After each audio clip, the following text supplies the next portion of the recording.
সুপ্রদর্শক শুভেচ্ছা, আসসালামু আলাইকুম। আমি M A Muhith Khan, NTV ইউরোপের নিয়মিত আইন বিষয়ক অনুষ্ঠান আইন ও অধিকার থেকে বলছি। এনটিভি ইউরোপের এই নিয়মিত অনুষ্ঠানটি দেশ এবং বিদেশ থেকে আপনারা যারা দেখছেন তাদের সবাইকে আমন্ত্রণ জানাচ্ছি। দর্শক, এখন থেকে মাত্র 48 ঘন্টা পূর্বে এনটিভি ইউরোপ তার 22 বছর পূর্তি করে 23 বছরে পদার্পণ করেছে।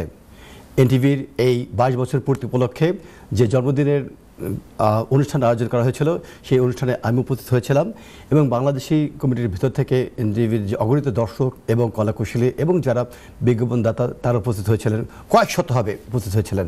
তাদের সবাইকে এনটিভির পক্ষ থেকে শুভেচ্ছা জানাচ্ছি আমাদের সেই নিমন্ত্রণে সাড়া দিয়ে আমাদের মাঝে উপস্থিত হওয়ার জন্য এবং আমাদের যে জন্মদিন আমরা যে উপভোগ করেছিলাম এনটিভি পরিবারদেরকে সাথে নিয়ে, সেজন্য দর্শকদেরকে আমি ধন্যবাদ জানাচ্ছি।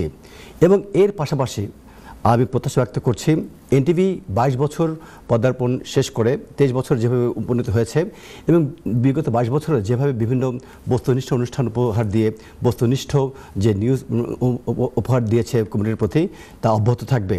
এবং শতবর্ষ পূর্বের একজন কবি শতবর্ষ পরের একজন কবিকে উদ্দেশ্য করে বলেছিলেন এভাবে, আজিকার কোনো ফুল বিহঙ্গের কোনো গান, আজিকার কোনো রক্তরাগ অনুরাগে সিক্ত করে পারিব কি পাঠাইতে তোমাদের করে, আজি হতে শতবর্ষ পরে।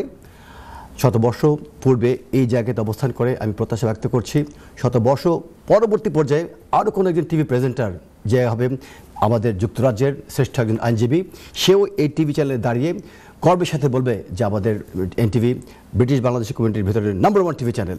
চলে যাচ্ছি সরাসরি দর্শক প্রশ্নে। হ্যালো, আসসালামু আলাইকুম। শুভ দর্শক, আসসালামু আলাইকুম।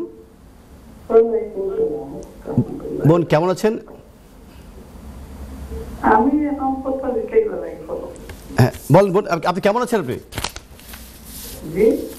আপনি ভালো আছেন বোন? জি ভালো আছি। আপনার প্রশ্নটা খুব কা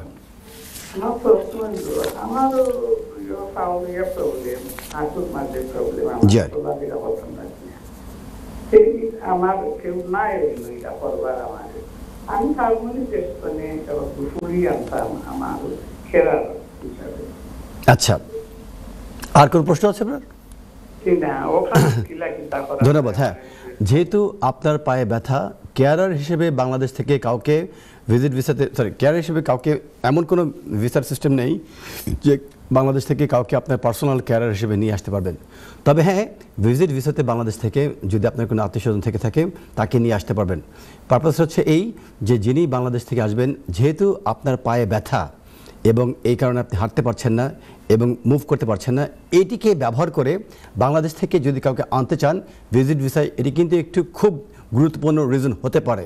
সেক্ষেত্রে আপনাকে প্রমাণ করতে হবে এই যে আপনার পায়ের যে ব্যথার কারণে আপনি মুভ করতে পারছেন না, আপনি ফ্লাই করতে পারছেন না, জিপির কাছ থেকে যদি চিঠি নিয়ে আসতে পারেন, যে চিঠিতে জিপি কনফার্ম করবে যে আপনার পায়ের ব্যথা এবং শারীরিক যে দুর্বলতার কথা জিপি কনফার্ম করবে। এবং বাংলাদেশ থেকে যাকে নিয়ে আসবেন তাকে নিয়ে আসার পূর্বে আপনার কিন্তু কাজ করার কোনো প্রয়োজন নেই। যদি আপনার একটি বাড়ি থেকে থাকে, ঘর থেকে থাকে, আপনি খালি একটি স্ট্যাটিউটরি ডিক্লারেশন দিয়ে বলবেন যে যিনি বাংলাদেশ থেকে আসবেন তিনি 2 সপ্তাহের জন্য আপনাকে ভিজিট করতে আসবে। এবং এর পাশাপাশি আপনার 1 মাসের 3 মাসের ব্যাঙ্ক স্টেটমেন্ট সাবমিট করলেন এবং আপনি কনফার্ম করলেন যে বাংলাদেশ থেকে যিনি আসবেন তিনি যদি ভিজিট ভিসায় বাংলাদেশ থেকে যুক্তরাজ্যে আসেন, এসে ওনার কোনো আপনার বাসায় যে থাকলে কোনো ওভারক্রাউডিং প্রবলেম তৈরি করবে না এবং ভিজিট শেষ করার পর উনি তার দেশে ফিরে যাবেন, নাম্বার 1। নাম্বার 2, বাংলাদেশ থেকে যিনি আসবেন তাকে সকল ধরনের টাইস বাংলাদেশের সাথে স্টাবলিশ করতে হবে। সোশ্যাল টাইস, ফাইন্যান্সিয়াল টাইস, কালচারাল টাইস, ফ্যামিলি টাইস, যা যা আছে সমস্ত টাইস স্টাবলিশ করে তিনি যদি শক্তিশালী ডকুমেন্টস স্টাবলিশ করতে শো করে তার বাংলাদেশের সাথে যে শক্ত কানেকশনস রয়েছে, টাইস রয়েছে, সেগুলো যদি তিনি প্রমাণ করতে পারেন, তিনি কিন্তু ভিজিট ভিসা নিয়ে যুক্তরাজ্যে আসতে পারবেন। এবং এসে আপনাকে 1 মাস, 2 মাস, 3 মাস, 4 মাস, 5 মাস, 6 মাস আপনাকে কিন্তু লুক আফটার করে তিনি ভিজিট ভিসা শেষ হয়ে যাওয়ার আগে দেশে ফিরে যেতে পারবেন। তো এই একটি পন্থা আপনার জন্য ওপেন রয়েছে। আশা করি আপনি আপনার প্রশ্ন উত্তর পেয়ে গিয়েছেন। চলে যাচ্ছি পরবর্তী দর্শক প্রশ্নে। হ্যালো, আসসালামু আলাইকুম। শুভ দর্শক, দর্শক আপনাকে বিনীতভাবে অনুরোধ করছি আপনার টেলিভিশনের সাউন্ডটি বন্ধ করে দেন, মিউট করে দেন। টেলিফোনে সরাসরি কথা বলুন। ওয়ালাইকুম সালাম ভাই, কে বলছেন, কোথা থেকে বলছেন? এনটিভির পক্ষ থেকে আপনাকে জন্মদিনের শুভেচ্ছা। বলুন। যে যে বন্ধ করছি দুইটা কোয়েশ্চন। জি বলুন। আপনি একটা নাতিয়ে দিচ্ছে 3 বছর হয়েছে, জি তখন নয়া গিয়াতে তো 1 মাস করে বিয়া হইয়াছে, তার ওয়াইফ আনতে পারবো। আপনার নাতি 3 বছর কি কিভাবে আসছে? কি হয় কেরার বিষয় আইছে। জি আচ্ছা, এখন উনি বাংলাদেশ থেকে বিয়ে করে মেয়ে নিয়ে আসতে পারবে কি, তাই তো? এখন না, উনি ওয়াইফ বাংলাদেশও, জি আর এ বউদেশও আইছে, 1 মাস হয়েছে। জি আচ্ছা, তাহলে নতুন আইনের অধীনে ওনার এই আনফরচুনেটলি নতুন আইনের অধীনে উনি একটু বাধা পড়ে গেছেন। নতুন আইনটি আসার আগে ক্যারার, সিনিয়র ক্যারার তারা কিন্তু তাদের ওয়াইফ এবং যারা বাচ্চাদের জি জি অসুবিধা হবে। জি নতুন আইন আসার কারণে, নতুন আইনটি আসার আগে ক্যারার, সিনিয়র ক্যারার তারা কিন্তু তাদের ওয়াইফ এবং বাচ্চাদেরকে আনতে পারতেন, বাট নতুন আইন আসার কারণে নতুন আইনের অধীনে তিনি তার ওয়াইফকে বাংলাদেশ থেকে আনতে পারবেন না আনফরচুনেটলি।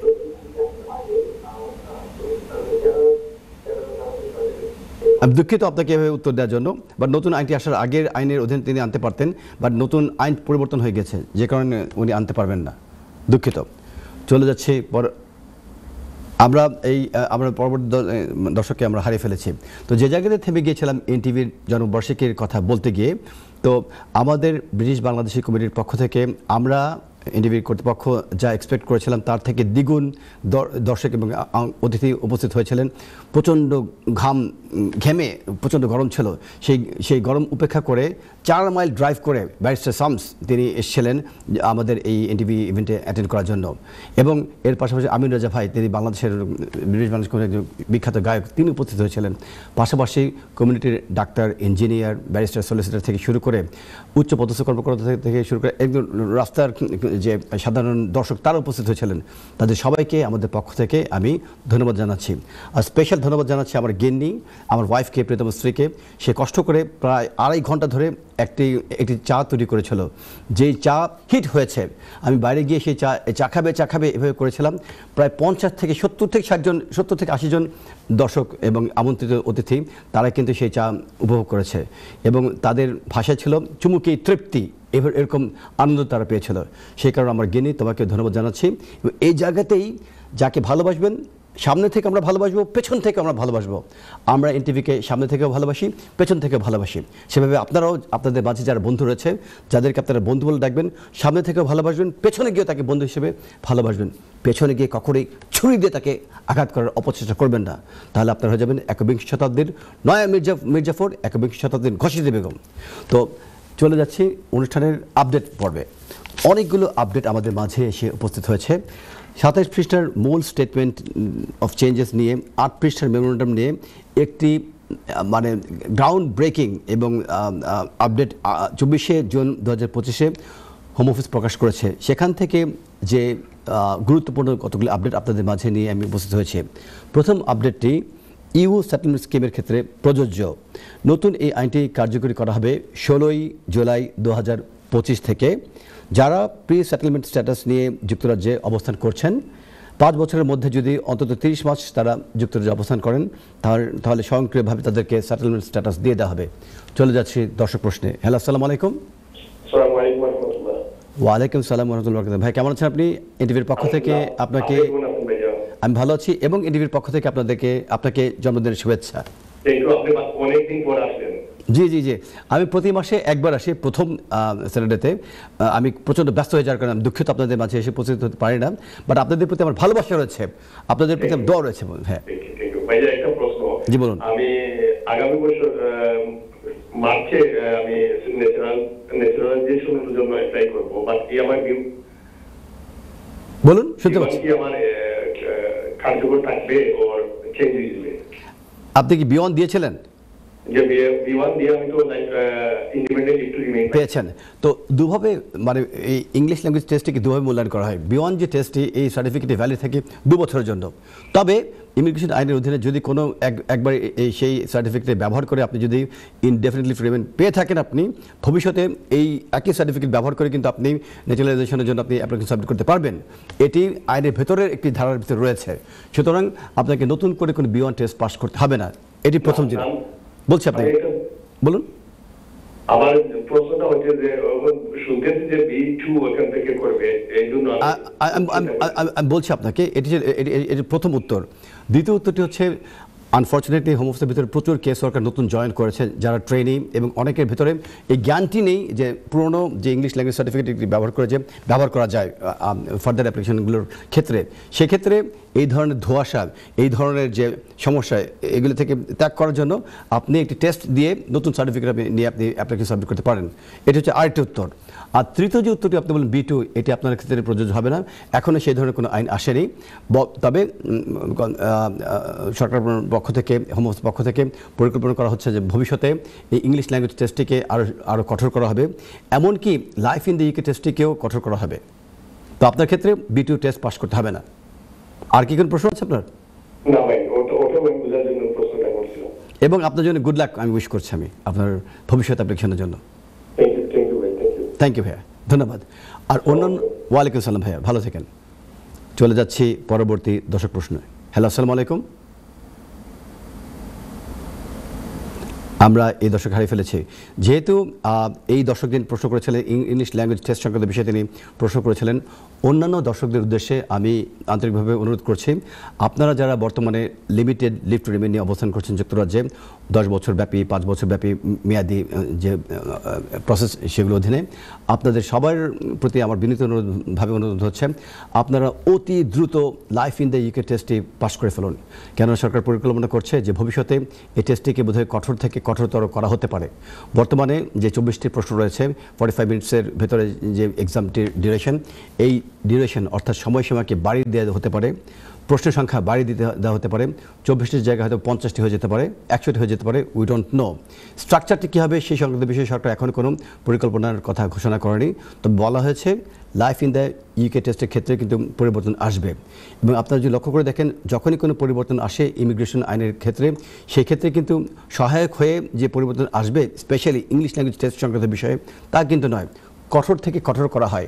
A1 থেকে A2 টেস্ট, B1 থেকে B2 টেস্ট। অনুরূপভাবে life in the UK test ভবিষ্যতে আরও কতটুকু কঠোরতর করা হবে, উই ডোন্ট নো। সময় থাকতে থাকতে আপনারা এখন যারা ভবিষ্যতে ইনডেফিনিট লিভ টু রিমেইনের জন্য অ্যাপ্লিকেশন সাবমিট করবেন, অথবা সেটেলমেন্ট পরে যারা ভবিষ্যতে ন্যাচারালাইজেশনের মাধ্যমে ব্রিটিশ সিটিজেন হওয়ার চেষ্টা করবেন, তাদের প্রতি আমার বিনীত অনুরোধ হচ্ছে, আপনারা অতি দ্রুত লাইফ ইন দ্য ইউকে টেস্টে পাস করে ফেলুন।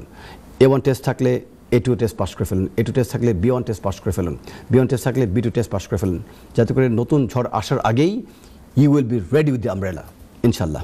চলে যাচ্ছি পরবর্তী দর্শক প্রশ্ন। আসসালামু আলাইকুম।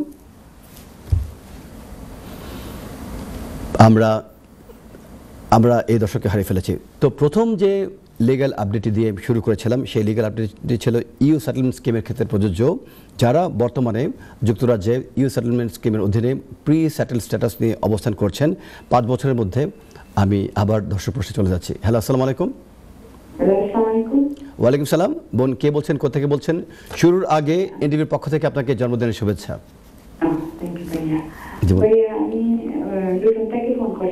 জি, আমার ভাই আর আমার ভাই বউ আর ভাই তারা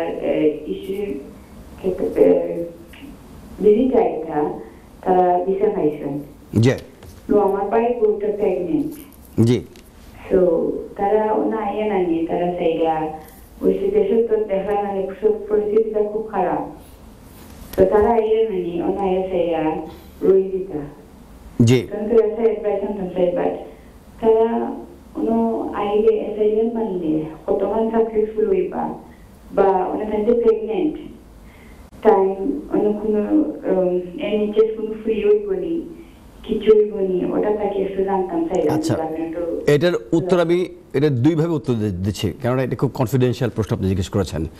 প্রথম উত্তরটা হচ্ছে এই ভিজিট ভিসার মূল উদ্দেশ্য হচ্ছে, মূল পারপাসটা হচ্ছে যে যিনি অ্যাপ্লিকেন্ট তিনি যুক্তরাজ্যে আসবেন, এসে ভিজিট করে চলে যাবেন। তার যদি উদ্দেশ্য থাকে যে তিনি যুক্তরাজ্যে প্রবেশ করে থেকে যাবেন, তাহলে কিন্তু তার ভিজিট ভিসাটা ক্যান্সেল করে দেওয়া হবে। এটা কিন্তু অত্যন্ত গুরুত্বপূর্ণ একটি বিষয়। এবং আপনি যে বোন আমাকে ফোন করেছেন, হয়তো আপনার অনেক আত্মীয়স্বজন রয়েছে আশেপাশে যারা আপনাকে শ্রদ্ধা করে ভালোবাসে, আবার আরেক ধরনের আপনার আত্মীয়স্বজন থাকবে যারা হিপোক্রেট, যারা আপনার মঙ্গল কামনা করে না, অমঙ্গল কামনা করে। এই ধরনের কেউ যদি জেনে যায় যে বাংলাদেশ থেকে যারা আসবেন তারা ভিজিট ভিসা নিয়ে যুক্তরাজ্যে প্রবেশ করে থাকার জন্য চেষ্টা করবেন, এটি জেনে গেলে কিন্তু এবং হোম অফিসকে জানিয়ে দিলে কিন্তু তাদের আসার ক্ষেত্রে সমস্যা তৈরি হয়ে যেতে পারে। আর দ্বিতীয় যে বিষয়টি, প্রেগনেন্টের কথা বললেন, অ্যাসাইলাম ক্লেম করতে পারবেন কিনা, সেই ক্ষেত্রে এটা কনফিডেন্সিয়াল বিষয় এবং এটি কিন্তু আইন বিরুদ্ধ কথা হয়ে যাবে লাইভ টিভিতে যদি কেউ আপনাকে অ্যাডভাইস দেওয়ার চেষ্টা করে। সেই ক্ষেত্রে আপনি অবশ্যই লাইভ স্ক্রিনের বাইরে গিয়ে আপনি কোনো যোগ্য দক্ষ আইনজীবীর সাথে বসে পরামর্শ গ্রহণ করবেন। এটা আপনার বেস্ট ইন্টারেস্টের জন্য এবং যারা বাংলাদেশ থেকে আসবেন তাদের বেস্ট ইন্টারেস্টের জন্য, যাতে করে কোনো পক্ষই এই জায়গাতে নাজেহাল না হয়। ধন্যবাদ। ভাইয়া জি বলুন। জি, আমি আসলে ক্লিয়ার বুঝতে পারছি না, তাই প্রেগনেন্ট, তাই না কোনো ক্রিয়েট তো নাই। আমি এই যে প্রশ্ন জিজ্ঞেস করলেন, এটা কিন্তু খুব কনফিডেন্সিয়াল, কেননা যারা ভিজিটর তারা কিন্তু এখানে এসে NHS থেকে কোনো ধরনের সাহায্য পাবে না। এটি হচ্ছে জেনারেল প্রিন্সিপাল, বাট কিছু এক্সেপশনস রয়েছে। সেই এক্সেপশন জিনিসগুলো কী সেটি জানার জন্য অনুষ্ঠানের পরে যদি আপনি আমাদের সাথে যোগাযোগ করেন, আপনাকে আমরা সাহায্য করার চেষ্টা করবো ইনশাল্লাহ। এটি আপনার জন্য এবং যারা আসবেন তাদের বেস্ট ইন্টারেস্টের এগেন্সে চলে যাবে। এটি কখনো করা ঠিক হবে না, লাইভ শোতে এই ধরনের অ্যাডভাইস দেওয়া ঠিক হবে না। যে এই নাম্বার ফোন করলে আপনাকে নাম্বার দিয়ে দেবে আইনজীবীর। থ্যাংক ইউ বোন। ওয়ালাইকুম আসসালাম, আপনাকে আবারও জন্মদিনের শুভেচ্ছা, এনটিভির জন্মদিনের শুভেচ্ছা। চলে যাচ্ছি আবার আপডেট পর্বে।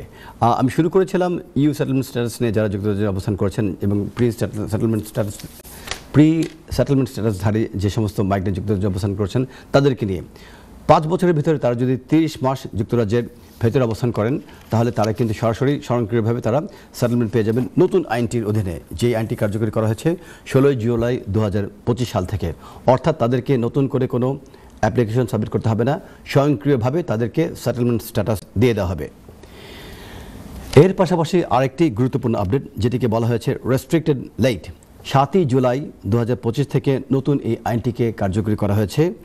যে সকল ব্যক্তি রেফিউজি স্ট্যাটাস পাওয়ার যোগ্য নন, অর্থাৎ রেফিউজি স্ট্যাটাস থেকে যাদেরকে এক্সক্লুড করে দেওয়া হয়েছে, তারা যুক্তরাজ্যে অবস্থান করার জন্য অন্য কোনো ইমিগ্রেশন রুলস ব্যবহার করে, অন্য কোনো ইমিগ্রেশন রুলসের আওতায় অ্যাপ্লিকেশন সাবমিট করে যুক্তরাজ্যে আর অবস্থান করতে পারবেন না। আমি আবার বলছি, যে সকল ব্যক্তি রেফিউজি স্ট্যাটাস পাওয়ার জন্য যোগ্য নন, অথবা যাদেরকে রেফিউজি স্ট্যাটাস থেকে এক্সক্লুড করে দেওয়া হয়েছে নানাবিধ ক্রিমিনালিটি অর্থাৎ নানাবিধ অপরাধমূলক কর্মকাণ্ডের সাথে জড়িত থাকার কারণে, সে সকল ব্যক্তি ভবিষ্যতে এই আইনটি কার্যকরী হয়ে গিয়েছে, ইতিমধ্যে কার্যকরী করা হবে 7 জুলাই 2025 থেকে। আইনটি কার্যকরী হয়ে যাওয়ার পর এই ধরনের রেফিউজি তারা ভবিষ্যতে অন্য কোনো ইমিগ্রেশন রুলস ব্যবহার করে যুক্তরাজ্যে অবস্থান করার জন্য কোনো অ্যাপ্লিকেশন সাবমিট করতে পারবেন না। আর তৃতীয়ত আরেকটি অতি গুরুত্বপূর্ণ আপডেট এসেছে অ্যাপেন্ডিক্স প্রাইভেট লাইফ সংক্রান্ত বিষয়ে। 20 জুলাই 2025 থেকে নতুন এই আইনটিকে কার্যকরী করা হবে। যে সকল বাচ্চা যুক্তরাজ্যে 7 বছর অবস্থান করেছে, তারা এখন 5 বছর যুক্তরাজ্যে লিভ টু রিমেইন নিয়ে যদি অবস্থান করে, তারা কিন্তু সরাসরি 5 বছর অতিক্রম হয়ে যাওয়ার পরে তারা সেটেলমেন্ট অ্যাপ্লিকেশন সাবমিট করতে পারবে। বিষয়টি কীরকম?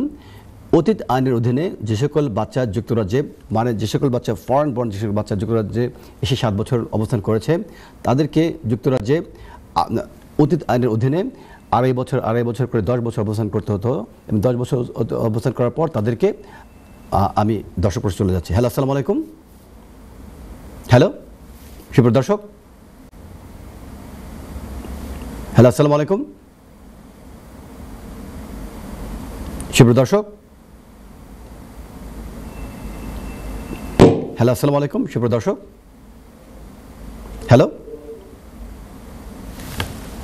সুপ্রিয় দর্শক, আসসালামু আলাইকুম। আমি বিনীতভাবে সম্মানিত দর্শকদের উদ্দেশ্যে অনুরোধ করছি, আপনারা টেলিভিশন স্ক্রিনের নিচে যে নাম্বারটি রয়েছে সেই নাম্বারটিতে টেলিফোন করে সরাসরি আমাদের সাথে কথা বলবেন। তবে দুটো বিষয়ে সচেতন থাকবেন। প্রথমত, আমাদেরকে প্রশ্ন করার সময় আপনাদের প্রশ্নগুলো সংক্ষিপ্ত করে গুছিয়ে করবেন, এবং দ্বিতীয়ত আপনাদের টেলিভিশনের সাউন্ডটি বন্ধ করে দিয়ে অথবা মিউট করে দিয়ে টেলিফোনে সরাসরি কথা বলবেন। টেলিভিশনের সাউন্ড বাড়িয়ে রেখে যদি কথা বলেন তাহলে টেকনিক্যাল ফল্ট হবে, আমরা আপনাদেরকে শুনতে পারবো না, আপনিও আপনাদেরকে শুনতে পারবেন না। চলে যাচ্ছি দর্শক প্রশ্নে। হ্যালো, আসসালামু আলাইকুম সুপ্রিয় দর্শক, আমরা এই দর্শকে হারিয়ে ফেলেছি। তো অ্যাপেন্ডিক্স প্রাইভেট লাইফের অধীনে অতীত আইনের অধীনে যে সকল বাচ্চা যুক্তরাজ্যে 7 বছর অবস্থান করত, তো তাদেরকে সেই আইনের অধীনে যুক্তরাজ্যে অবস্থান করার জন্য আড়াই বছর করে একটি পন্থা ছিল যে 10 বছর ভ্যালিড লিভ টু রিমেইন নেওয়ার পর এই বাচ্চাটির বয়স যখন 17 বছর হবে তখন এই বাচ্চাটি ইনডেফিনিট লিভ টু রিমেইনের জন্য অ্যাপ্লিকেশন সাবমিট করার জন্য এলিজিবিলিটি অর্জন করত। চলে যাচ্ছি দর্শক প্রশ্নে। হ্যালো, আসসালামু আলাইকুম সুপ্রিয় দর্শক। হ্যালো, আসসালামু আলাইকুম। ওয়ালাইকুম সালাম। ভাই, কে বলছেন, কোথা থেকে বলছেন? জি ভাই, আমি শহীদুল মোহাম্মদ তৌফিক ভাই। পাবেন আপনি আমাদের স্ক্রিনের নিচে যে নাম্বারটি রয়েছে সেই নাম্বারে ফোন করলে আপনাকে আমাদের কন্ট্রোল রুম থেকে নাম্বারটি দিয়ে দেওয়া হবে। অনুষ্ঠানের পর ফোন দেবেন। অনুষ্ঠান পরবর্তীতে অনুষ্ঠান শেষ হয়ে যাওয়ার পরে আপনি ফোন দেবেন কাইন্ডলি। ধন্যবাদ ফোন দেওয়ার জন্য। চলে যাচ্ছি পরবর্তী দর্শক প্রশ্ন। হ্যালো, আসসালামু আলাইকুম। আমরা এই দর্শককেও হারিয়ে ফেলেছি। তো যে জায়গাতে থেমে গিয়েছিলাম আপডেট দিতে গিয়ে, অতীত আইনের অধীনে যদি কোনো বাচ্চা ফরেন কোনো বাচ্চা যদি যুক্তরাজ্যে 7 বছর অবস্থান করত, তাহলে সে বাচ্চাটিকে 10 বছর রুটে অর্থাৎ আড়াই বছর করে 10 বছর ভ্যালিড লিভ টু রিমেইন নিয়ে যুক্তরাজ্যে অবস্থান করতে হতো, এবং 10 বছর পরবর্তী পর্যায়ে এই বাচ্চাটি ইনডেফিনিট লিভ টু রিমেইন করার জন্য অ্যাপ্লিকেশন সাবমিট করার জন্য সে এলিজিবিলিটি অর্জন করত। অর্থাৎ একজন বাচ্চাকে ধরে নিলেন বাচ্চাটি 1 থেকে 7 বছর যুক্তরাজ্যে অবস্থান করেছে, 7 বছরের মাথায় অতীত আইনের অধীনে এই বাচ্চাটি অ্যাপ্লিকেশন সাবমিট করেছে ফর লিভ টু রিমেইন ইংল্যান্ডে থাকার জন্য। আড়াই বছর করে যখন এই বাচ্চাটি 17 বছর কমপ্লিট করবে তখন সে বাচ্চাটি গিয়ে ইনডেফিনিট লিভ টু রিমেইন অর্জন করার জন্য এলিজিবিলিটি অর্জন করত। বাট সরকার একটি নতুন আইন তৈরি করেছে, অত্যন্ত সুন্দর একটি আইন। সেই আইনের অধীনে এই বাচ্চাটিকে এখন আর 10 বছর অপেক্ষা করতে হবে না।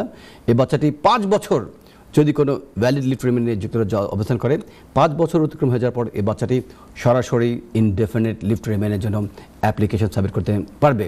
তার মানে কি? এর অর্থ হচ্ছে এই, একজন বাচ্চা যার 1 বছর বয়স, 7 বছর সে যুক্তরাজ্যে অবস্থান করলো, plus 5 years valid leave to remain নিয়ে সে যুক্তরাজ্যে অবস্থান করলো, তার মানে 7 + 5 12 ইয়ার্স। এই বাচ্চাটি 12 বছর পরে সে সরাসরি ইনডেফিনিট লিভ টু রিমেইন অর্জন করার জন্য অ্যাপ্লিকেশন সাবমিট করার জন্য যোগ্যতা সে অর্জন করবে। তাকে আর 17 বছর ধরে অপেক্ষা করতে হবে না। 5 বছরের সময়সীমা কমিয়ে দিয়েছে সরকার। এটি হচ্ছে যুক্তরাজ্য সরকারের হিউম্যান রাইটসকে মূল্যায়ন করার জন্য, বাচ্চাদের রাইটসকে মূল্যায়ন করার জন্য, বাচ্চাদের বেস্ট ইন্টারেস্ট মূল্যায়ন করার জন্য যুক্তরাজ্য সরকার যে সহমর্মিতা, যে ভালোবাসা, উদারতা তা প্রকাশ করে। এই কারণে আমি বর্তমান সরকারকে আমি ধন্যবাদ জানাচ্ছি এত সুন্দর বাচ্চাদের সহায়ক একটি আইন তৈরি করার জন্য।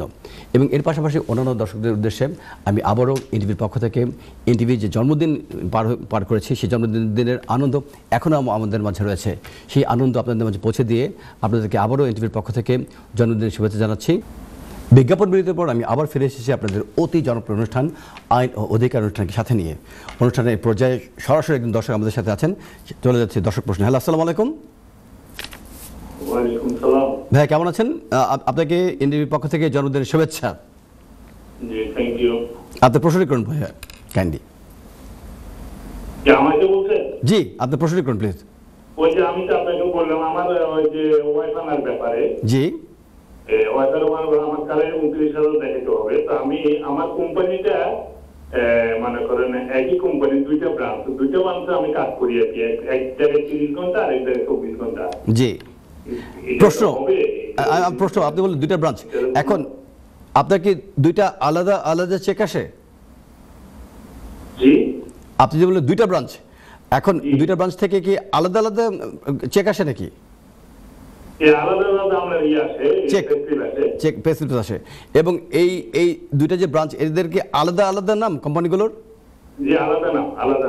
আপনাকে কিন্তু খুব কেয়ারফুলি ডকুমেন্টসগুলি আপনাকে রেডি করতে হবে, যেহেতু দুটো কোম্পানি আলাদা আলাদা নাম, দুটো কোম্পানির নাম আন্ডারে আপনার দু ধরনের চেক দিতে হবে আপনাকে, সরি পে স্লিপ দিতে হবে, এবং যেহেতু দুটো কোম্পানি এমপ্লয়মেন্ট শো করছেন 6 মাসের আপনি ইনকাম শো করলে হবে না, আপনাকে 12 মাসের পে স্লিপস এবং 12 মাসের ব্যাংক স্টেটমেন্ট সাবমিট করতে হবে আপনাকে। কিন্তু 12 মাসের যে এক জায়গায় এখানে ফার্স্ট জবে 12 মাসের করতে পারবো, কিন্তু সেকেন্ড জব করতে তো পারা যাবে না ভাইয়া 6 মাসের।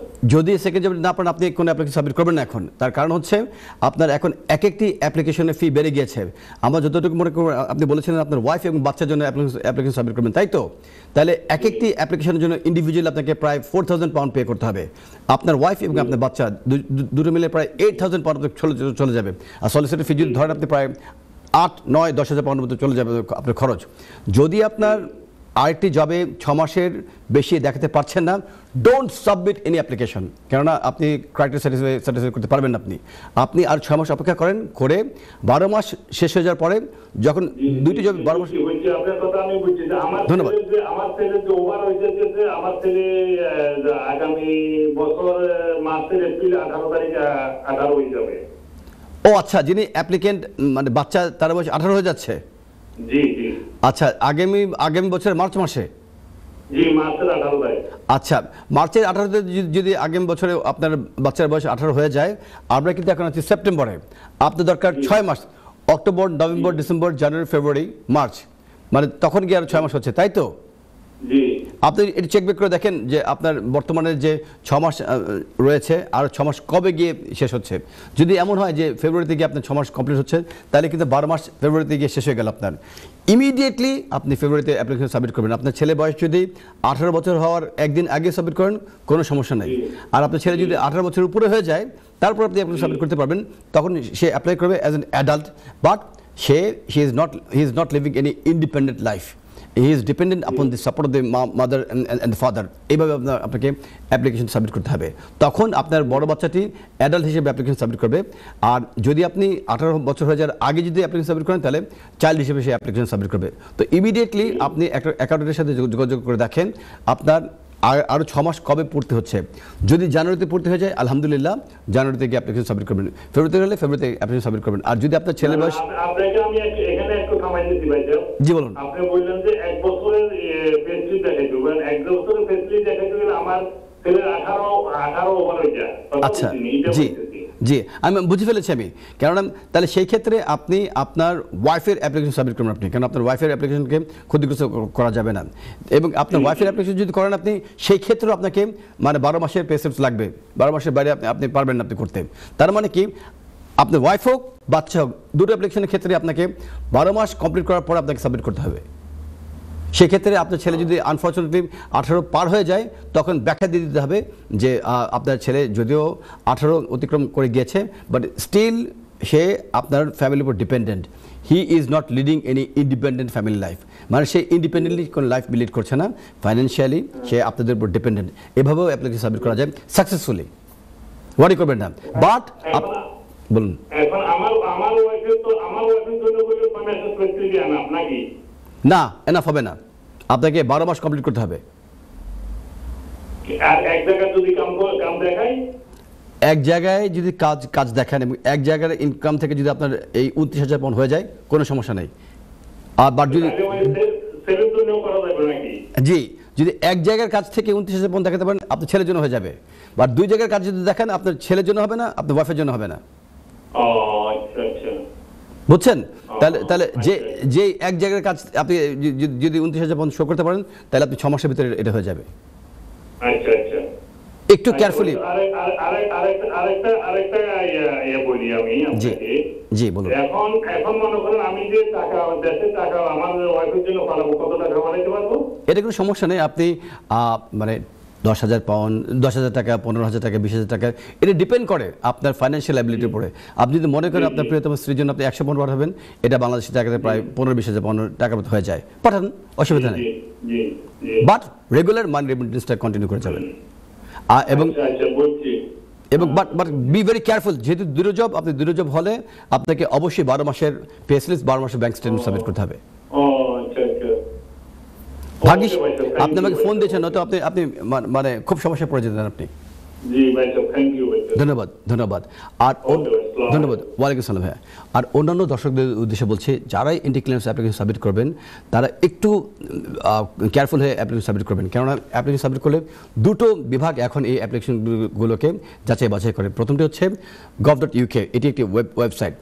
আপনারা অ্যাপ্লিকেশন সাবমিট করার পর বায়োমেট্রিক্স যে বুকিংটা দেবেন সেটি আবার ডিল করে VFS। এদের ওয়েবসাইটের মহারহা একেবারে বেহাল অবস্থা। ডকুমেন্টস ইংল্যান্ড থেকে আপলোড করে দেওয়ার পর যে অ্যাপ্লিকেন্ট আমার খুবই করুণ একটি অভিজ্ঞতা আপনাদের সাথে শেয়ার করছে, অতি সাম্প্রতিক সময়ে ঘটনা ঘটেছে। ডকুমেন্টস যুক্তরাজ্য থেকে অ্যাপ্লিকেশন সাবমিট করা হয়েছে, সাবমিট করার পরে VFS এর ওয়েবসাইট থেকে অপশনস দেওয়া হয়েছে ডকুমেন্টস আপলোড করে দেওয়ার জন্য। ইংল্যান্ড থেকে যুক্তরাজ্য থেকে আমরা ডকুমেন্টস আপলোড করে দিয়েছি, বায়োমেট্রিক্স নিয়েছি। বায়োমেট্রিক্স অ্যাপয়েন্টমেন্ট লেটারের ভেতরে দেওয়া আছে ডেট 30 তারিখ, এবং এই 30 তারিখের পাশাপাশি আরেকটি পাশে অ্যাটাচ করা ডকুমেন্টস সেখানে সন্নিবেশ করে দেওয়া আছে যে ডকুমেন্টসগুলি অ্যাটাচড অবস্থায় রয়েছে। তো যারা আমাদের ক্লায়েন্ট তারা যখন বায়োমেট্রিক্স দিতে গিয়েছেন, যে কেস ওয়ার্কার সে কিন্তু খুঁজে দেখেছে লিঙ্কের ভিতরে ডকুমেন্টসগুলি সবগুলি অ্যাটাচড করা।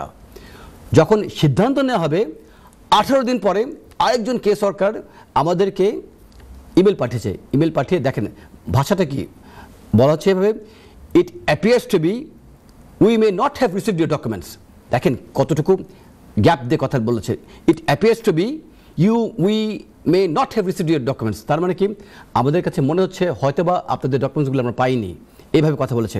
ওরা কিন্তু বলেনি we did not or we haven received your documents, এইভাবে গ্যাপ রেখেছে।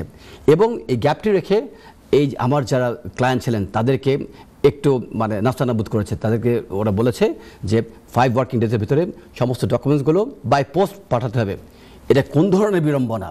এবং সেই ডকুমেন্টসগুলির সাথে তাদেরকে তাদের অরিজিনাল পাসপোর্টও পাঠাতে হবে। এই যে একটি বিড়ম্বনার ভিতর দিয়ে হোম অফিসের যে VFS যাচ্ছে, এটির আমি তীব্র প্রতিবাদ করছি। শুধু তাই নয়, এখানেই কিন্তু থেমে নেই। লাস্ট উইকে গত সপ্তাহে আমি আরও 2টি ভিজিট ভিসা অ্যাপ্লিকেশন সাবমিট করেছিলাম বাংলাদেশ থেকে। প্রথম যে ঘটনাটা বলেছি সেটি আমেরিকার ভিজিট ভিসার ক্ষেত্রে প্রযোজ্য, আর দ্বিতীয় যে ঘটনা সেটি বাংলাদেশ থেকে 2জন ভিজিট ভিসা নিয়ে আসবেন তাদের ক্ষেত্রে প্রযোজ্য। আমরা অ্যাপ্লিকেশন ফি সাবমিট করে দিয়েছি, অ্যাপ্লিকেশন ফি পে করেছি। VFS থেকে যখন আমরা বুকিং দেবো বায়োমেট্রিক্সের, সেই VFS এর ওয়েবসাইটে কাজ করছে না। ঢাকা সিলেট কোথাও কোনো অ্যাপয়েন্টমেন্টের জন্য যে লিঙ্কগুলি, সেই লিঙ্কগুলি কাজ করছে না। তো আমি আমার ক্লায়েন্টের সাথে সরাসরি নিয়ে আমি কাজ করার কারণে ক্লায়েন্ট যখন দেখলে এরকম অবস্থা, তাহলে এর রেমেডি কোথায়? টেকনোলজি এটা কিন্তু হেল্পফুল, বাট বিয়ন্ড টেকনোলজি যদি কোনো প্রবলেম আমরা ফেস করি সেখানে হিউম্যান একটা দরকার। এই কারণেই টেকনোলজি থাকবে, তার পাশাপাশি হিউম্যান বিংয়ের যে সার্ভিসটি সেটা যাতে থাকে, এই বিষয়টির দিকে তাকানোর জন্য আমি VFS কর্তৃপক্ষের কাছে আমি অনুরোধ করছি। বলতে বলতে বিজ্ঞাপন চলে যাচ্ছি, পরে আবার ফিরে আসছি বিজ্ঞাপনের পর। ততক্ষণ পর্যন্ত আমাদের সাথে থাকবেন, NAB's সাথে থাকবেন, আইন অধিকার এই অনুষ্ঠানের সাথে থাকবেন। সুপ্রিয় দর্শক, শুভেচ্ছা আরেকবার। বিজ্ঞাপন বিরতির পর আমি আবার ফিরে এসেছি আপনাদের অতি জনপ্রিয় অনুষ্ঠান আইন ও অধিকার অনুষ্ঠানকে সাথে নিয়ে। বিজ্ঞাপন বিরতির পূর্বে VFS এর যে বেহাল অবস্থা, ডকুমেন্টস আপলোড করে দেওয়ার পরেও ডকুমেন্টস এক কেস ওয়ার্কার ডকুমেন্টস পাচ্ছে, আরেক কেস ওয়ার্কার ডকুমেন্টস পাচ্ছে না। তার মানে কি লিঙ্কগুলোকে কানেক্ট করা হচ্ছে না। এই যে বেহাল অবস্থা, সেই বেহাল অবস্থার আমি তীব্র নিন্দা প্রতিবাদ জানাচ্ছি, তীব্র নিন্দা জ্ঞাপন করছি।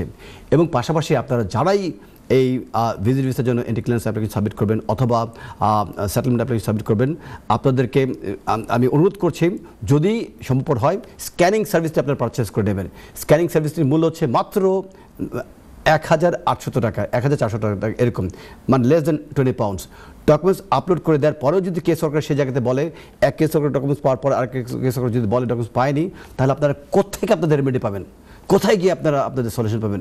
এই কারণে আপনারা দয়া করে যখনই কোনো এন্টি ক্লিয়ারেন্স অ্যাপ্লিকেশন সাবমিট করবেন, আপনারা সাবমিট করার সময় যখন বায়োমেট্রিক্স বুকিং দেবেন, স্ক্যানিং অ্যাসিস্ট্যান্স যে সার্ভিসটি রয়েছে এটি লেস দেন 2000 বাংলাদেশি টাকা, সেই সার্ভিসটি কিনে নেবেন এবং সমস্ত অরিজিনাল ডকুমেন্টস আপনারা বাংলাদেশে পাঠিয়ে দেবেন। বাংলাদেশ থেকে যদি অ্যাপ্লিকেন্ট অথবা যিনি ভিসা যিনি সাবমিট করবেন অথবা যিনি মেইন অ্যাপ্লিকেন্টের সাথে যারা যে বাচ্চা কাচ্চা থাকে তারা একসাথে বায়োমেট্রিক্স দেওয়ার সময় বাংলাদেশের সেই অফিসে গিয়ে ডকুমেন্টগুলো সাবমিট করবে এবং বাংলাদেশের সেই এন্টি ক্লিয়ারেন্স পোস্টে যে কেস সরকার সে সমস্ত ডকুমেন্টস স্ক্যান করে আপনাদেরকে ডকুমেন্টসগুলি ফেরত দিয়ে দেবে। এটি করলে এই বিড়ম্বনার হাত থেকে আপনারা বেঁচে যাবেন এবং এই বিড়ম্বনা যে আপনার সম্মুখীন হচ্ছেন আমি সেগুলোর তীব্র প্রতিবাদ করছি। চলে যাচ্ছি পরবর্তী দর্শক প্রশ্ন। আসসালামু আলাইকুম সুপ্রিয় দর্শক, আমরা এই দর্শককে হারিয়ে ফেলেছি। দর্শক মণ্ডলী, আমি কিন্তু অনেকগুলো আপডেট নিয়ে আপনাদের মাঝে এসে উপস্থিত হয়েছি। আরেকটি গুরুত্বপূর্ণ আপডেটস যেটি প্রকাশিত হয়েছে 24শে জুন 2025 তারিখে, এই আপডেটটি ইয়াং অ্যাডাল্টস তাদের ক্ষেত্রে প্রযোজ্য। 29শে জুলাই 2025 থেকে এই, আমি আবারও রিপিট করে বলছি, 29শে জুলাই 2025 থেকে এই নতুন আইনটি কার্যকরী করা হবে। ইয়াং অ্যাডাল্টসদের ক্ষেত্রে প্রযোজ্য হবে এই আইনটি। যাদের বয়স 18 থেকে 24 বছর বয়স এবং যারা হাফ অফ দেয়ার লাইফ, তাদের অর্ধেক বয়স যুক্তরাজ্যে কমপ্লিট করেছে, তাদেরকে অতীত আইনের অধীনে 10 বছর রুটে সেটেলমেন্ট দেওয়া হতো। অর্থাৎ তাদের হাফ লাইফ শেষ করার পরে যার বয়স 18 বছর হাফ লাইফ, তার মানে কি 9 বছর তারা যুক্তরাজ্যে অবস্থান করেছে, তাদের এই 18 বছরের ভিতরে এই 18 বছর হয়ে যাওয়ার পরে উক্ত ব্যক্তিকে আরও 10 বছর অপেক্ষা করতে হতো। অর্থাৎ 18 বছরের মাথায় তাকে এই ইয়াং অ্যাডাল্টকে সাবমিট করতে হতো application for leave to remain.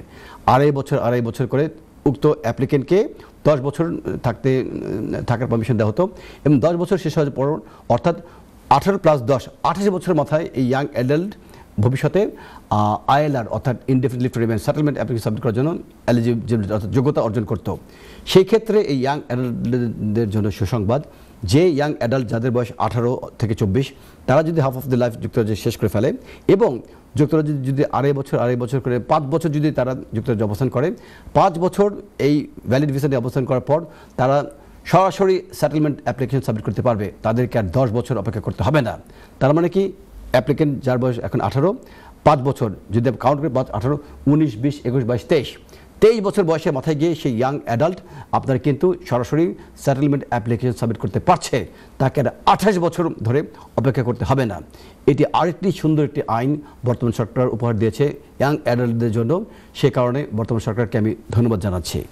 তো এই বিষয়টি মনে রাখবেন, যারা ইয়াং অ্যাডাল্ট যাদের বয়স 18 থেকে 24 বছর বয়স, যারা বর্তমানে যুক্তরাজ্যে লিভ টু রিমেইন নিয়ে অবস্থান করছেন আড়াই বছর করে, তাদেরকে আর 10 বছর অপেক্ষা করতে হবে না। 5 বছর যদি তারা ভ্যালিড লিভ টু রিমেইন নিয়ে অবস্থান করেন, 5 বছরের মাথায় তারা সরাসরি indefinite leave to remain application submit করতে পারবেন। তবে তারা আজকে এই অ্যাপ্লিকেশন সাবমিট করলে হবে না, কালকে এই অ্যাপ্লিকেশন সাবমিট করে এই অ্যাপ্লিকেশনটা ইনভ্যালিড হয়ে যাবে। কিন্তু আজকে আগামীকাল বর্তমান আইন প্রযোজ্য। এই অ্যাপ্লিকেশনগুলো তারা সাবমিট করবেন 29শে জুলাই 2025 এই তারিখের পর থেকে। আমি আবার বলছি 29শে জুলাই 2025 এই তারিখের পর থেকে তারা এই অ্যাপ্লিকেশনগুলো সাবমিট করবেন। ধন্যবাদ। আর এর পাশাপাশি আরও যে গুরুত্বপূর্ণ আপডেটসগুলো রয়েছে তার ভিতরে আরেকটি অতি জনগুরুত্বপূর্ণ আপডেটটি হচ্ছে deprivation of British citizenship update. এর অর্থ কি?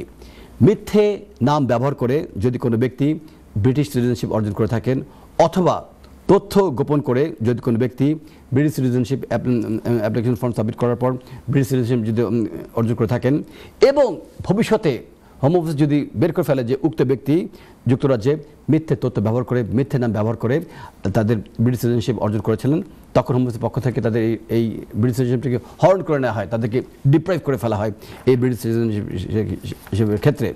এবং এই ব্যক্তি ভবিষ্যতে যুক্তরাজ্যে অবস্থান করার জন্য অতীত আইনে 20-25 বছর অবস্থান করার পর তারা কিন্তু হিউম্যান রাইটস গ্রাউন্ডে অ্যাপ্লিকেশন সাবমিট করতে পারতেন ভবিষ্যতে যুক্তরাজ্যে অবস্থান করার জন্য। বাট নতুন আইনটি কার্যকরী হয়ে যাওয়ার পর এই যে ব্রিটিশ সিটিজেন যিনি হয়েছেন ভুয়া নাম ব্যবহার করে অথবা মিথ্যা তথ্য ব্যবহার করে, সেই ব্যক্তিকে ভবিষ্যতে যতই তার ব্রিটিশ সিটিজেনশিপ যদি হরণ করে নেওয়া হয়, কেড়ে নেওয়া হয়, তিনি যুক্তরাজ্যে 20 বছর অবস্থান করুক, 30 বছর অবস্থান করুক অথবা 40 বছর অবস্থান করুক না কেন, এই ক্ষেত্রে কোনো ধরনের ব্যতিক্রম আসবে না। তার ব্রিটিশ সিটিজেনশিপ যদি কেড়ে নেওয়া হয়, তিনি যে এত বছর যুক্তরাজ্যে অবস্থান করেছিলেন সেটিকে ব্যবহার করে তিনি ভবিষ্যতে আর হিউম্যান রাইটস গ্রাউন্ডে যুক্তরাজ্যে অবস্থান করার জন্য কোনো অ্যাপ্লিকেশন সাবমিট করতে পারবেন না। অতএব যারাই আপনারা ব্রিটিশ সিটিজেনশিপ অ্যাপ্লিকেশন সাবমিট করছেন, তথ্য গোপন করে ভুয়া নাম ব্যবহার করে আপনারা কোনো ধরনের অপচেষ্টা করবেন না। ধরা পড়লে আম ছালা সব হারিয়ে ফেলবেন আপনারা। আর এর পাশাপাশি আরেকটি গুরুত্বপূর্ণ আপডেট হচ্ছে স্কিল ওয়ার্কার আপডেট। এর অর্থ কী? এর অর্থ হচ্ছে এই যে ইউনিভার্সিটির ডিগ্রি ছাড়া মাইগ্রেন্টগণ যুক্তরাজ্যে স্কিল ওয়ার্কার ভিসা নিয়ে ভবিষ্যতে আর প্রবেশ করতে পারবেন না। আমি আবার বলছি, ইউনিভার্সিটি ডিগ্রি ছাড়া ভবিষ্যতে আর কোনো ফরেন মাইগ্রেন্ট যুক্তরাজ্যে স্কিল ওয়ার্কার ভিসা নিয়ে প্রবেশ করতে পারবেন না। বর্তমান আইনের অধীনে এসএসসি, এইচএসসি অথবা অন্য কোনো শিক্ষা যোগ্যতা নিয়ে যে সকল স্কিল মাইগ্রেন্ট যুক্তরাজ্যে প্রবেশ করছেন, নতুন আইনটি কার্যকরী হয়ে যাওয়ার পরে এই এসএসসি, এইচএসসি সার্টিফিকেট আর কার্যকরী হবে না। ভবিষ্যতের স্কিল মাইগ্রেন্টগুলোকে অবশ্যই একটি ডিগ্রি সার্টিফিকেট তাদের থাকতে হবে, ইউনিভার্সিটি সার্টিফিকেট তাদের থাকতে হবে এবং নতুন আইনটি কার্যকরী করা হবে 22শে জুলাই 2025 থেকে। অর্থাৎ 22শে জুলাই 2025-এর পর থেকে আর কোনো স্কিল মাইগ্রেন্ট ডিগ্রি ছাড়া যুক্তরাজ্যে প্রবেশ করতে পারবেন না। চলে যাচ্ছি সরাসরি দর্শক প্রশ্নে। হ্যালো, আসসালামু আলাইকুম। ওয়ালাইকুম সালাম। বোন, কে বলছেন, কোথা থেকে বলছেন? প্রথমেই এডিবির পক্ষ থেকে জন্মদিনের শুভেচ্ছা।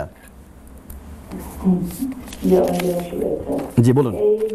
আমি গসপুর থেকে বলছি। জি বলুন। জি, তামান্না আপু, আপনার নাম কিন্তু আমার আদরের ছোট বোনের নামের সাথে সম্পৃক্ত। তামান্না আমার বোনের নাম, আপন বোনের নাম।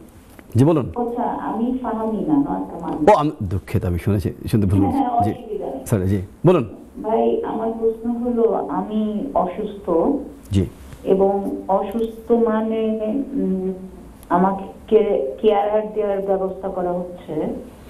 তো এটা কি আমার মেয়েকে ডিপেন্ডেন্ট ভিসার সাথে যোগ করলে এটা মানে এটার পরিমাণ ভিসা পাওয়ার সম্ভাবনা কি বেড়ে যাবে?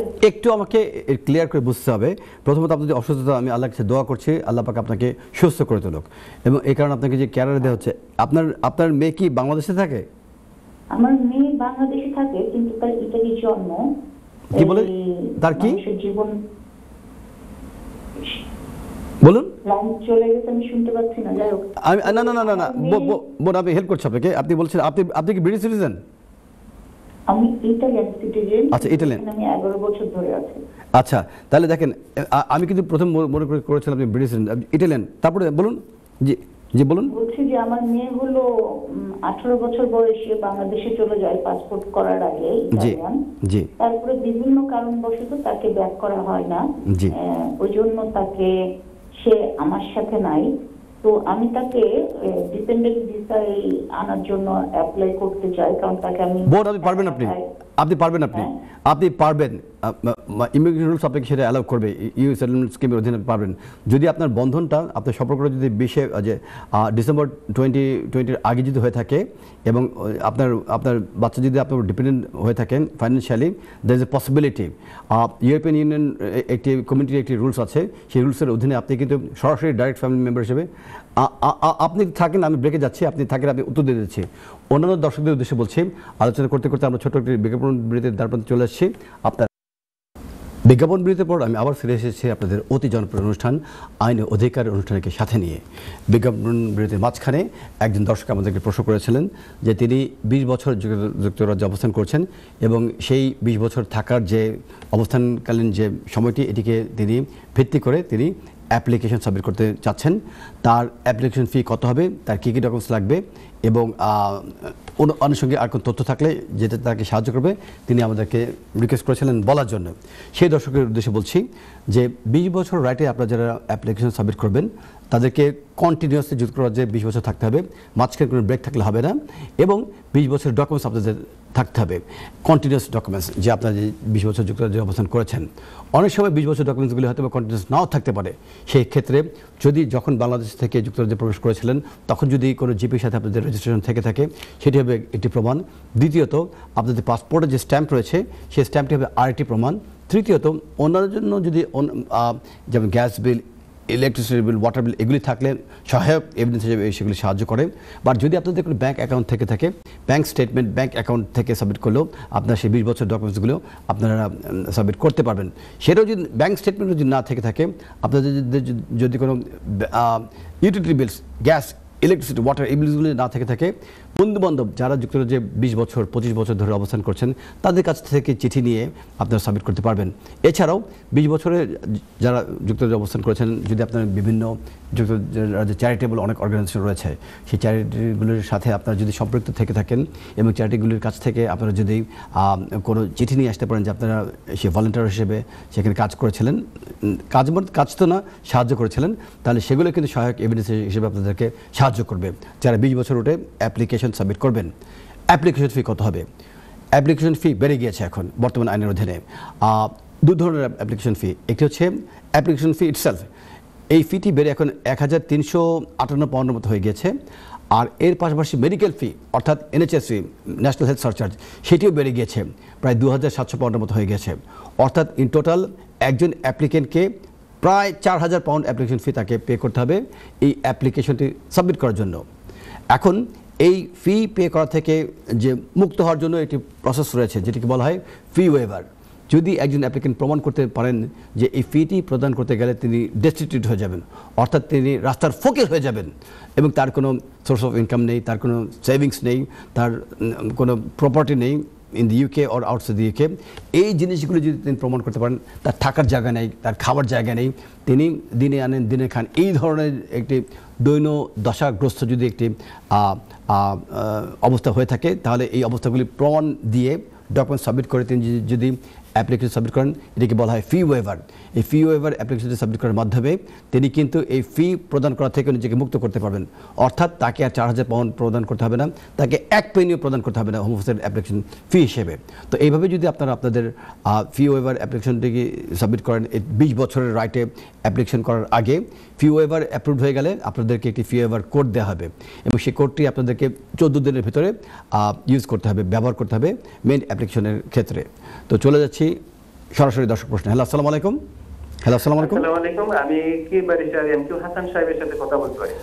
এমকে হাসান ভাই আমার শ্রদ্ধাভাজন বড় ভাই, আমি এমকে হাসান ভাই না, আমি মুহিত খান। আপনি যদি আমাকে না চিনে থাকেন, আমি আপনাকে আমার পরিচয় দিলাম।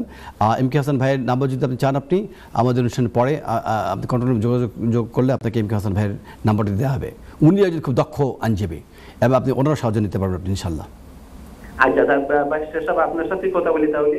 বলুন। জি, বলতে পারেন। জি, আমি মনে করেন আমার একজন রিলেটিভ 20 বছরের রাইটে ফেস করতে চায়। তো আমি জানতে চাচ্ছি যে তার কত টাকা খরচ লাগবে, মানে এখন ব্যারিস্টার সাহেবের কত ফিস লাগবে এবং হোম অফিস এবং আর কোন কোন খাতে কত টাকা লাগবে বা কোন কোন বিষয়ে ফিস লাগবে, টোটাল অ্যামাউন্টটা যদি আমাকে বলেন। আমি সরাসরি বলে দিচ্ছি, অ্যাপ্লিকেশন ফি 2 ধরনের ফি। এটি হচ্ছে অ্যাপ্লিকেশন ফি, একটু আগে বলে দিয়েছি, আপনি ওদের শোনেননি আপনি। সেটি হচ্ছে 1358 পাউন্ড, এরকম একটি ফি আছে খালি অ্যাপ্লিকেশন ফি। এর পাশাপাশি আরেকটি ফি হচ্ছে মেডিকেল ফি, মানে ন্যাশনাল হেলথ সারচার্জ, সেটি হচ্ছে 2700। মানে ইন টোটাল একটি অ্যাপ্লিকেশনের পেছনে একজন অ্যাপ্লিকেন্টকে হোম অফিসকে ফি পে করতে হবে প্রায় 4000 পাউন্ডের মতো। আর ব্যারিস্টার সাহেব, সলিসিটর সাহেব অথবা যারা এক্সিকিউটিভ লয়ার রয়েছেন অথবা যারা কোয়ালিফাইড আইনজীবী রয়েছেন, তাদের ফি ভ্যারি করে তাদের যোগ্যতা দক্ষতা অনুযায়ী, কত বছর তারা প্র্যাকটিস করছেন সেই অনুযায়ী। তো সেই ক্ষেত্রে তাদের পক্ষ থেকে কারা কত ফি চার্জ করে সেই বিষয়টি আমি আপনাদেরকে বলতে পারছি না, কেন একজন এক একভাবে ফি ইম্পোজ করে থাকে। বাট আপনাকে বলছি হোম অফিসের ফি হবে প্রায় 4000 পাউন্ডের মতো। সে ফিও আপনার মৌকুফ করার একটি ব্যবস্থা রয়েছে যেটিকে বলা হয় ফি ওয়েভার। অর্থাৎ এই ফি ওয়েভার অ্যাপ্লিকেশন সাবমিট করলে আপনাকে 4000 পাউন্ডের 1 পাউন্ড আপনাকে পে করতে হবে না, যদি প্রমাণ করতে পারেন যে আপনি একজন ডেস্টিটিউট। এই ফিটি পে করতে গেলে আপনি রাস্তার ফকির হয়ে যাবেন। এটি যদি প্রমাণ করতে পারেন, কোনো ফি পে না করেই কিন্তু আপনি ভ্যালিড অ্যাপ্লিকেশন সাবমিট করতে পারবেন। আর এর পাশাপাশি আপনার যিনি আইনজীবী হবেন, ব্যারিস্টার হতে পারে, সলিসিটর হতে পারে, এক্সিকিউটিভ লয়ার হতে পারে অথবা OIS এর রেগুলেটেড লয়ার হতে পারে, এর সবাই কিন্তু সমান ক্যাটাগরির আইনজীবী, কোয়ালিফাইড লয়ার। যে আপনাকে সাহায্য করবে, কারণ এদের যোগ্যতা দক্ষতা অনুযায়ী এদের ফি চার্জ করবে আপনাকে। তো এদের ফি বাদ দিয়ে আপনাকে আর কোনো ফি সাবমিট করতে হবে না। আপনার কি আর কি প্রশ্ন আছে? জি না, আর এটা মনে করেন অ্যাপ্লিকেশন করলে পরে কি কি কাগজ লাগবে প্লিজ? যদি আপনি কি ফিটা মাফ করানোর জন্য বলছেন এটা? জি, ফি মাফ করানোর জন্য আপনাকে যেটি করতে হবে, আপনাকে দেখাতে হবে যিনি অ্যাপ্লিকেন্ট, মানে তিনি আসলেই ডেস্টিটিউট, তার থাকার কোনো জায়গা নেই, হয়তোবা তিনি কোনো ফ্রেন্ডের বাসায় জরুরি ভিত্তিতে আছেন, তাকে হয়তো বা মানে আন্ডার হিউম্যানিটেরিয়ান সাপোর্ট তাকে খাবার দেওয়া হচ্ছে, অথবা তিনি ফুড ব্যাংক থেকে খাবার নিয়ে তিনি সামহ বেঁচে আছেন। তার যদি কোনো ব্যাংক অ্যাকাউন্ট থেকে থাকে, ব্যাংক অ্যাকাউন্টে যদি কোনো টাকা পয়সা না থেকে থাকে, 6 মান্থসে তাদেরকে ব্যাংক অ্যাকাউন্টের স্টেটমেন্ট সাবমিট করতে হবে। এবং একজন বন্ধু লাগবে, যে বন্ধু সাপোর্টিং লেটার দিয়ে কনফার্ম করবেন যে তার বাসায় ইনি মানে এই অ্যাপ্লিকেন্ট অনেক ইমার্জেন্সি বেসিসে অবস্থান করছেন। এবং অন্যান্য ডকুমেন্টস আরও কিছু আনুষঙ্গিক ডকুমেন্টস সাবমিট করলে there is high possibility fee ওয়েভারটা আপনার ফিটা মাফ হয়ে যাবে ইনশাল্লাহ। There is saying every penny helps. Sainsbury test করে এরা কিন্তু 1 পেনি সেভ করে কিন্তু আজকে মাল্টি বিলিয়নার। আর যদি আপনার যিনি অ্যাপ্লিকেন্ট, যে ভাই, সেই ভাই যদি 4000 পাউন্ড যদি সেভ করে ফেলতে পারেন, 4000 পাউন্ডের ব্লেসিংস আপনার জীবন চলে আসবে। জি জি জি জি, থ্যাংক ইউ ভেরি মাচ। জি, জি, আর কি প্রশ্ন আপনার? জি, আরেকটা প্রশ্ন হলো আমাদের যদি অ্যাপ্লিকেশন করা হয়, মনে করেন কেউ কেউ বলে এটা 1 বছর লাগে, 1.5 বছর লাগে। Not necessary. আমি আপনাকে বলছি, আমার অভিজ্ঞতা থেকে বলছি, এমন হয়েছে আমি উইদিন 2 weeks এর ভিতরে সিদ্ধান্ত পেয়ে গিয়েছি, 3 weeks এর ভিতরে সিদ্ধান্ত পেয়ে গিয়েছি। আপনাকে সাহায্য, মানে যাকেই আপনি ধরেন না কেন, যে কোনো আইনজীবীকে ধরেন না কেন, আপনি দেখবেন তার যোগ্যতা, তার দক্ষতা, বিষয়টি সে বোঝে কিনা। আচ্ছা আচ্ছা, এমনি কি কোন ধরনের এক্সট্রা ফিস দিয়া এটাকে টাইম আগানো যায়? নো, আপনি তো করছেনই ফি ওয়েভার দিয়ে, আপনি আবার কিসের এক্সট্রা ফি দিয়ে সেটাকে ত্বরান্বিত করবেন? তাহলে তো নিজে পায় নিজেই ফি ওয়েভার না করে, মনে করেন যত টাকা ফিস সে ফিস দিয়া যদি পড়ে, তাহলে সে কি আরো কোন এক্সট্রা ফিস দিয়া? হ্যাঁ, ওটাকে বলা হয় প্রিমিয়াম সার্ভিস। আমি বুঝি প্রিমিয়াম সার্ভিস। তবে এটা ডিপেন্ড করে, যেদিন আপনি অ্যাপ্লিকেশন সাবমিট করবেন সেদিন হোম অফিসের ওয়েব পেজ থেকে যদি আপনাকে প্রিমিয়াম সার্ভিস নেওয়ার যে লিঙ্কটি, যে সুযোগটি যদি দেওয়া হয়, আপনি কিন্তু প্রিমিয়াম সার্ভিস নিতে পারবেন। তবে সেক্ষেত্রে আপনি 1 সপ্তাহ 2 সপ্তাহ একটু ওয়েট করবেন, দেখবেন, চেকবেক করে দেখবেন যে আসলে প্রিমিয়াম সার্ভিসটি রয়েছে কিনা। বাট যেহেতু 20 বছরের রুটে আপনি অ্যাপ্লাই করছেন, যদি আপনার কন্টিনিউয়াসলি 20 বছরের ডকুমেন্ট যদি থেকে থাকে, দেন প্রিমিয়াম সার্ভিসটা আপনারা নেবেন। যদি 20 বছর ডকুমেন্টের মাঝখানে যদি কোনো গ্যাপ থেকে থাকে, don't go for premium service. কেন প্রিমিয়াম সার্ভিসের আলাদা ফি আছে আরও 800 পাউন্ড অথবা 1000 পাউন্ড। কেন আপনি এই এক্সট্রা পয়সা খরচ করবেন? আচ্ছা, থ্যাংক ইউ ব্যারিস্টার সাহেব, আপনার পরামর্শের জন্য আপনাকে থ্যাংক ইউ ভেরি মাচ। আসসালামু আলাইকুম। আপনাকে ধন্যবাদ। ওয়ালাইকুম সালাম। আপনাকে জন্মদিন শুভেচ্ছা টিভির পক্ষ থেকে। চলে যাচ্ছে পরবর্তী দর্শক প্রশ্ন। আসসালামু আলাইকুম। হ্যালো, আসসালামু আলাইকুম শুভ দর্শক। ওয়ালাইকুম আসসালাম। কেমন আছেন আপনি? ভালো আছি। আমি তো আপনার অনুষ্ঠান সবসময় দেখি। ধন্যবাদ। অনুষ্ঠান দেখতে আমি কথা বুঝছি না। ও আচ্ছা, যদি কথা না বুঝেন, যে আগামী জানুয়ারি শুরু, আমি কি অ্যাপ্লিকেশন করতে হবে নাকি আবার? আরেকবার রিপিট করুন কাইন্ডলি, কি বলেন? হ্যালো, হ্যাঁ আমি শুনতে পাচ্ছি, আপনি আপনার প্রশ্নটা আরেকবার রিপিট করেন, আরেকবার বলেন। আমার লিভ টু রিমেইন শেষ হয়ে যাব 2.5 বছর আগামী জানুয়ারি। জি, আমার অ্যাপ্লিকেশন করা লাগবে না, অটোমেটিক আই করে ভিসা। আপনি কি ইউরোপিয়ান রুটে অ্যাপ্লাই করেছেন নাকি নর্মাল 10 ইয়ার্স? আমি ব্রিটিশ 20 ইয়ার্স থাকি আমাদের অ্যাপ্লাই করতে। ও আচ্ছা, দুঃখিত। আপনাকে কিন্তু অবশ্যই জানুয়ারিতে যদি পার হয়ে যায়, এই আপনার ভিসার মেয়াদ পার হয়ে যাওয়ার আগেই আপনাকে এক্সটেনশন অ্যাপ্লিকেশন সাবমিট করতে হবে। আপনি ইউরোপিয়ান ইউনিয়ন রুটের অ্যাপ্লিক্যান্ট না, আপনি অন্য রুটের অ্যাপ্লিক্যান্ট, ইমিগ্রেশন রুটের অ্যাপ্লিক্যান্ট। আপনাকে অবশ্যই এক্সটেনশন অ্যাপ্লিকেশন সাবমিট করতে হবে। জি, আপনারটা অটোমেটিকলি এক্সটেনশন হবে না। এবং আপনি অ্যাপ্লিকেশন সাবমিট করার আগে আপনি কিন্তু ফি ওয়েভার দিয়েও অ্যাপ্লিকেশন সাবমিট করতে পারবেন। কেন বর্তমান আইনের অধীনে একজন অ্যাপ্লিকেন্টের ফি বেড়ে গেছে, 4000 পাউন্ড হয়ে গেছে। বাট এই পুরো ফিটা মাফ হয়ে যাবে ফি ওয়েভার দিয়ে সাবমিট করলে। ও আচ্ছা, আবার এপ্লিকেশন করা লাগবে? জি লাগবে।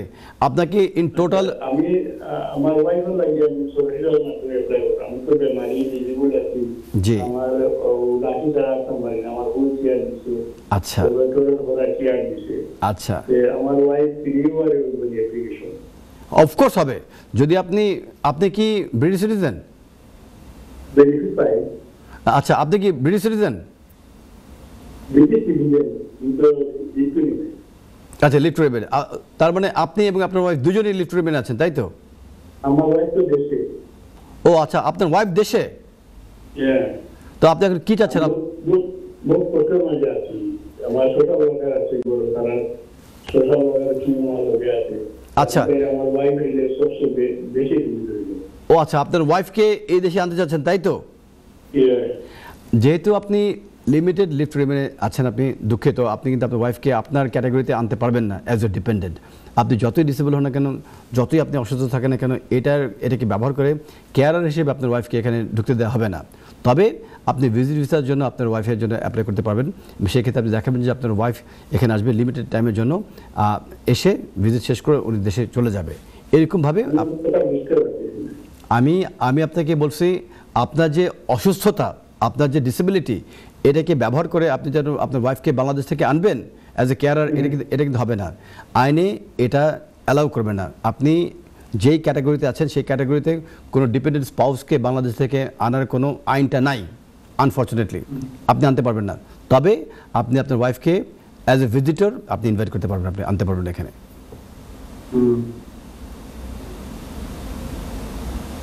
আপনি কি আমার উত্তর বুঝতে পারছেন? আমি আসলে সঠিক আমার সঠিকটা তো অ্যাপ্লাই করতে চাই। Be very careful.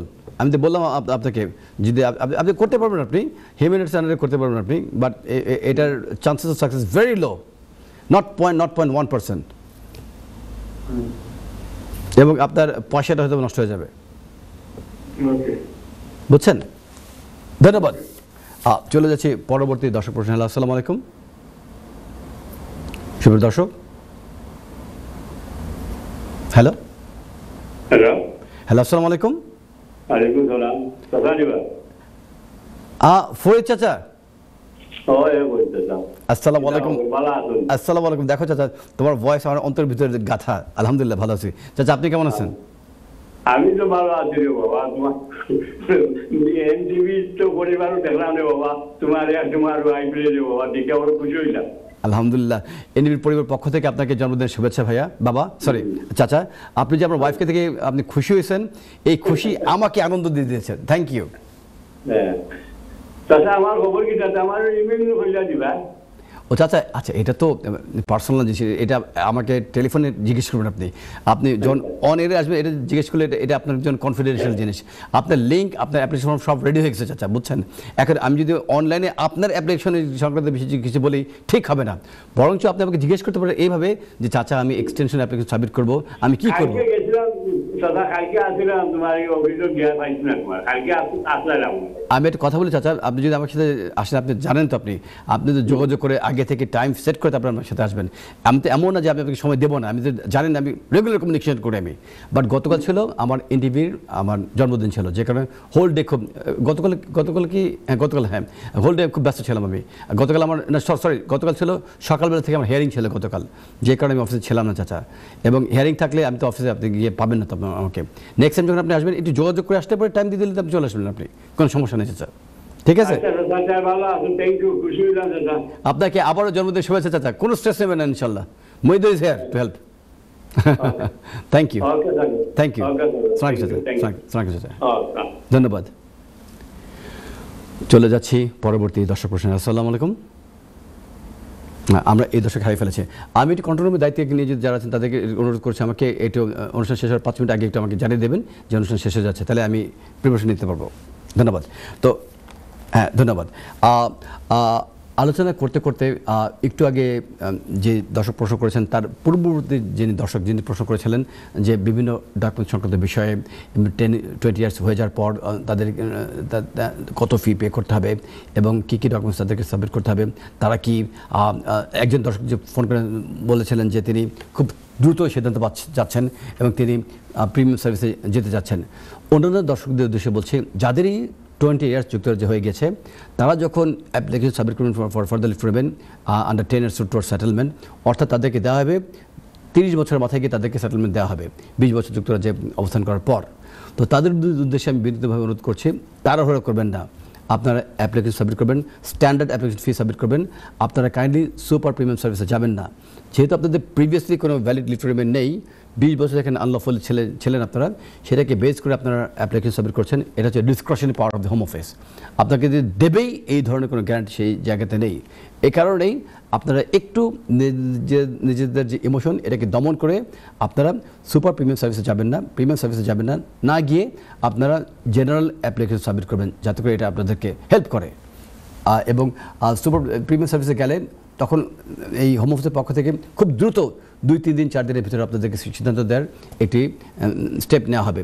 সেক্ষেত্রে আপনাদের ডকুমেন্টসে যদি কোনো গ্যাপ থেকে থাকে, প্রিভিয়াসলি কোনো ডকুমেন্টস যদি তথ্য আপনার প্রকাশ না করা হয়, সেই তথ্যগুলি যদি আপনাদের কাছ থেকে চাওয়ার পর আপনারা যদি প্রদান না করতে পারেন, তাহলে আপনাদের যে অ্যাপ্লিকেশন ফি সেটি নষ্ট হয়ে যাবে। এই কারণেই don't go for premium service, leave it for the standard service, যাতে করে আপনাদের সিদ্ধান্তটি সাধারণ হোম অফিসের পক্ষ থেকে হয়ে আসে। আমি একটু পানি খেয়ে নিচ্ছি, কেন একা উপস্থাপনা করতে গিয়ে আমার গলা শুকিয়ে গেছে। আমি human being, not AI technology. আচ্ছা, যে জায়গাতে থেমে গিয়েছিলাম আমি আপডেট দিতে গিয়ে, সেই থেমে যাওয়া আপডেট থেকে আবার শুরু করছি। আরেকটি গুরুত্বপূর্ণ আপডেট এসছে সিনিয়র কেয়ার ওয়ার্কারদের সংক্রান্ত বিষয়ে। আপডেটটি প্রযোজ্য 22শে জুলাই 2025-এর পর থেকে কেয়ার ওয়ার্কার এবং সিনিয়র কেয়ার ওয়ার্কার ভিসায় কোনো মাইগ্রেন্ট যুক্তরাজ্যে আর প্রবেশ করতে পারবে না। আমি আবার বলছি, 22 জুলাই 2025-এর পর থেকে কেয়ার ওয়ার্কার এবং সিনিয়র কেয়ার ওয়ার্কার ভিসায় কোনো মাইগ্রেন্ট যুক্তরাজ্যে আর প্রবেশ করতে পারবেন না। ওভারসিজ থেকে অর্থাৎ বাংলাদেশ, ইন্ডিয়া, পাকিস্তান সহ অন্যান্য এই যুক্তরাজ্যের বাইরে যে সমস্ত দেশ রয়েছে সেই দেশগুলো থেকে আর কোনো ওভারসিজ রিক্রুটমেন্ট হবে না। তবে যারা যুক্তরাজ্যে স্টুডেন্ট ভিসা নিয়ে অবস্থান করছেন, পিএসডব্লিউ ভিসা রয়েছেন অথবা অন্য কোনো ওয়ার্ক পারমিট ক্যাটাগরির ভিসাতে রয়েছেন, শুধুমাত্র তারাই যুক্তরাজ্যের ভেতর থেকে কেয়ার ওয়ার্কার এবং সিনিয়র কেয়ার ওয়ার্কার ভিসাতে সুইচ করতে পারবেন। আমি আপনাদেরকে আবার সংক্ষিপ্তভাবে সচেতন করে দিচ্ছি যে 22 জুলাই 2028 থেকে নতুন আইন আসছে। এই আইনের অধীনে ডেটটিকে আমি আবার রেক্টিফাই করে বলছি, 22 জুলাই 2025-এর পর থেকে কোনো কেয়ার ওয়ার্কার এবং সিনিয়র কেয়ার ওয়ার্কার ভিসায় যুক্তরাজ্যে কোনো মাইগ্রেন্ট প্রবেশ করতে পারবেন না। তবে এই সময়ের পর থেকে শুরু করে 22 জুলাই 2028 পর্যন্ত 22 জুলাই 2028 পর্যন্ত এই সময়ের ভিতরে যুক্তরাজ্যের ভিতরে সুইচিং হবে। এগুলি কি? যারা যুক্তরাজ্যে ইতিমধ্যে স্টুডেন্ট ভিসায় চলে এসেছেন, কেয়ার ভিসায় প্রবেশ করেছেন, কেয়ার ভিসা নিয়ে সিনিয়র কেয়ার ভিসা নিয়ে যুক্তরাজ্যে অবস্থান করছেন, তারা সুইচ করতে পারবেন। ধন্যবাদ। আর স্যালারি যে থ্রেশহোল্ড, যেটি বর্তমানে স্কিল ওয়ার্কারদের ক্ষেত্রে প্রযোজ্য 38,700 পাউন্ড, এই স্যালারি থ্রেশহোল্ডটিকে বাড়ানোর একটি কথা বলা হয়েছে এবং নতুন আইন করা হচ্ছে। নতুন আইনের অধীনে স্ট্যান্ডার্ড যারা স্যালারি থ্রেশহোল্ডটি রয়েছে 38,700, সেটিকে বাড়ানো হবে, বাড়িয়ে 41,700 পর্যন্ত করা হবে। অর্থাৎ 38,700 পাউন্ড থেকে বাড়িয়ে স্যালারিটি 81,700 অর্থাৎ 41,700 পাউন্ড করা হবে। এই সংক্রান্ত বিষয়ে নতুন আইনটি কার্যকরী করা হবে। আর এর পাশাপাশি আরেকটি অত্যন্ত গুরুত্বপূর্ণ আপডেট, যারা বন্দিশালা রয়েছেন, যারা ডিটেনশন সেন্টারে রয়েছেন, তাদের ক্ষেত্রে রুল 35 বলে একটি বিষয় রয়েছে এবং এই রুল 35 সংক্রান্ত বিষয়ে নতুন একটি আপডেট এসেছে 3 জুলাই 2025-এ।